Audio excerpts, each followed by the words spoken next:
The aircraft behind me is the B-29 Bockscar. This airplane ended World War II.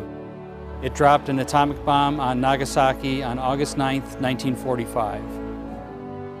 This airplane is significant because even though it dropped the second atomic bomb, the war wasn't ended after the first bomb was dropped. And there was a lot of discussion about, well, should we drop the second bomb? Should we not? But it was pretty clear that the Japanese were going to continue to fight. The option that was left other than dropping the atomic bomb was a massive invasion of Japan, which would have resulted in millions of casualties among the Allies and among the Japanese.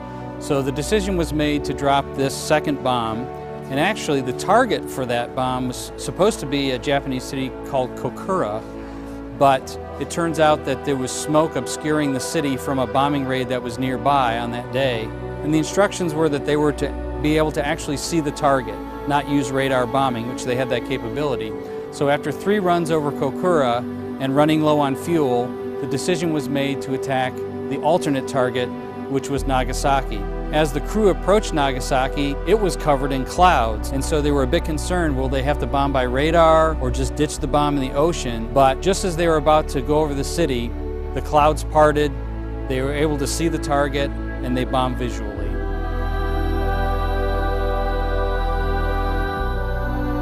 The B-29 was really a unique aircraft to begin with. It could fly farther, higher, faster, carry a heavier bomb load than nearly any bomber developed during World War II. It really was revolutionary. But the B-29s that were used for the atomic bombing raids were special B-29s. They had been specially modified to carry atomic bombs. The turrets that were on normal B-29s were taken off. The armor was taken off, so it lightened them. They could fly farther, a little faster, a little higher. They also modified the bomb bays to be able to carry these atomic weapons. Both the Fat Man and the Little Boy weighed about 10,000 pounds. The B-29 Bockscar carried the Fat Man bomb. And in fact, it really was the only bomber that the U.S. had at the time that could carry the Fat Man bomb. The crew was well aware of the gravity of the mission. They were involved in the 2 most expensive defense projects in World War II. The B-29 cost $3 billion in 1945 dollars to develop and build, and the atomic bomb cost about $2.2 billion to develop and build. So we committed huge national resources to develop both of these weapons.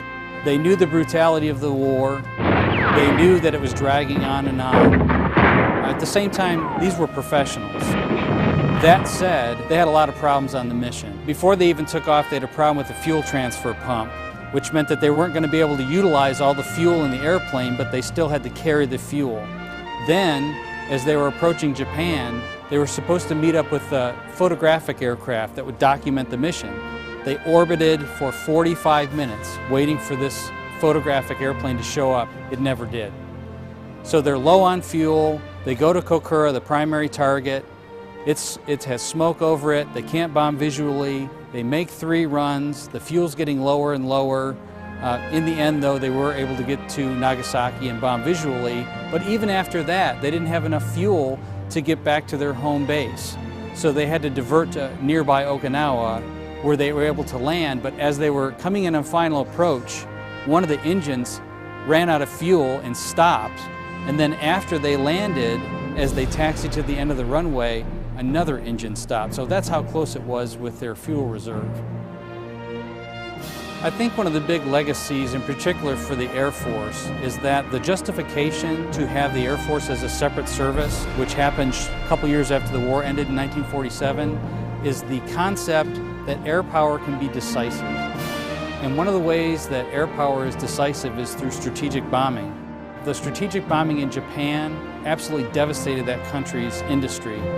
And in the case of the atomic weapon, there was no certainty that the war was going to end. The Japanese were massing to defend against an Allied invasion.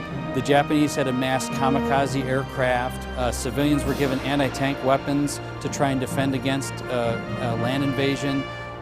What prevented that from happening? This aircraft prevented that from happening. That was decisive. And so just a couple years later, that just further amplified the need to have a separate service, because air power indeed was decisive in this case.